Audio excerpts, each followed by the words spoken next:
Të dashur bashkëqytetar, mbyllim një vit që solli për Shqipëri sfida, por edhe lajme shumë të mira. Më i miri nga cilët, padyshim ishte hapja me sukses e të gjithë grup kapitujve në vetëm 13 muaj. Shqipëria është sot vendi kandidat që ecën më shpejt dhe më vendosmërisht drejt familjes tonë natyrale europiane. Dhe vrapi ynë drejt Europës nuk matet më me nëse, por me kur. Megjithatë, më e vështira vjen tani, kur shpejtësia hapjes së grup kapitujve duhet ta njësojmë me shpejtësinë e reformave shëndetëtuese dhe përmbushjes së të gjitha kushteve. Prandaj në vitin 2026 do të vijojmë të udhëheqim me vizion dhe vendosmëri në këtë proces, duke vijuar bashkëpunimin e ngushtë me të gjithë partnerët tanë evropian. Viti që po lëm pas do të mbahet mend si viti kur u bë realitet premtimi për votën e diasporës. Por të drejtat e shqiptarëve as fillojnë dhe as përfundojnë te kutia. Me ligjin e ri të diasporës, për herë të parë kemi ndorë një mekanizëm që mbron dhe promovon të drejtat tona në një ombrell të koordinuar nga Tirana prej Kalifornisë deri në Australi. Vizita diplomatike në Itali, Greqi, Maqedoninë e Veriut, Holand, Kroaci, Danimark, Izrael, Irlandë e Veriut, NATO, OKB e tjera, si dhe të gjithë partnerët ndërkombëtar që kemi pritur në Tiranë, kanë dëshmuar se politika jone e jashtme është sot më aktive, më e besueshme dhe më e respektuar se kur më parë. Në këtë stad të ri zhvillimi ku gjendemi, viti i ri na gjen në një nivel të paprecedent përgjegjësie, por edhe nivelin më të lartë të ambicieve.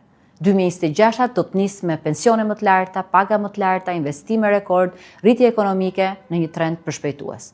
Dhe duhet përfundojmë me jetëzimin e plot reformave shtetndërtuese, plotësimin e kapitujve, njësimin e standardeve europiane dhe mbi të gjitha respekt e dinjitet për Shqipërinë e shqiptarët kudo në botë.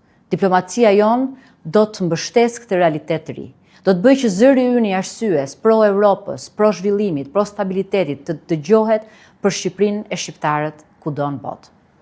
Të dashura, motra e vëllezër. Në mbyllje të vitit 2025, shpreh urimet më të mira për gjithë qytetarët e Republikës Shqipërisë. Një urim veçantë për shqiptarët e Kosovës, Maqedonisë Veriut, Malit të Zi, shqiptarët e Luginës Preshevës, Greqisë, Italisë dhe kudo ndodhen në diasporë. Kudo ku kanë ndërtuar jetën dhe suksesin pa harruar në asnjë moment rrënjtë e veta. Ju jeni ambasadorët më të mirë të vlerave kuqezi. Uroj më të mirën për fëmijët tanë, që të rriten të shëndetshëm dhe me përkujdesjen që meritojnë. Uroj më të mirën për studentët, të rinj dhe të rejat, që do të marrin gjithmonë e më shumë stafetën e drejtimit të Shqipërisë. Për prindrit dhe të gjithë ata që me djersën e punës tyre kontribojnë për një të ardhme më të mirë, për familjet e tyre, por edhe për vendin tonë. Për punonjësit dhe punonjëset e administratës shtetërore, shërbimi dhe pasioni i cilëve është aset i Shqipërisë europiane. Si dhe për të gjithë gjyshrit dhe gjyshet, që kanë parë shumë sfida e vështirësi në jetën e tyre dhe për cilët uroj që të shohin po aq ditë mira e të bardha. Të gjithë uroj nga thellësia e zemrës, gëzuar shëndet e mbarësi në familjet tuaja.